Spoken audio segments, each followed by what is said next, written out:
भारत के इतिहास में कई सम्राट हुए हैं, पर एक सम्राट ऐसा था जिसने धरती पर नहीं समुद्रों पर विजय पताका लहराई। वह था राजेंद्र चोल प्रथम, जिसे गंगैकोंड चोल के नाम से जाना जाता है, यानी वह जिसने गंगा के क्षेत्रों को जीता। 11वीं शताब्दी में तमिलनाडु की धरती पर चोल वंश का सूर्य चमक रहा था।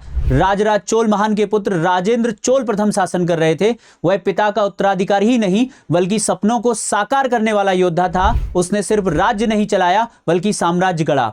राजेंद्र चोल का शासनकाल 1014 से 1044 ईस्वी के मध्य रहा, जिसने दक्षिण भारत की सबसे शक्तिशाली सैन्य विजय अभियानों का नेतृत्व किया। राजेंद्र प्रथम के द्वारा 5 सैन्य अभियान किए गए। संपूर्ण श्रीलंका को जीतकर उसके राजा महेंद्र पंचम को बंदी बनाकर अपनी जेल में रखा। संपूर्ण मालदीव पर अधिकार किया। बंगाल को जीतकर गंगा के क्षेत्रों को जीता। आंध्र प्रदेश, उड़ीसा के क्षेत्रों को जीता। राजेंद्र प्रथम की सबसे महान विजय थी विजयतुंग साम्राज्य को जीतना। इंडोनेशिया, जावा, सुमात्रा पर अधिकार कर हजारों किलोमीटर का एरिया तय करके अपनी नौसेना का शक्ति प्रदर्शन किया। धरती पर विजय आसान है, पर जिसने सागर को भी झुका दिया वही सच्चा सम्राट है। राजेंद्र चोल की नौसेना उस समय की सबसे शक्तिशाली नौसेना थी। उसके जहाज हिंद महासागर से लेकर सुदूर दक्षिण पूर्व एशिया तक दौड़ते थे।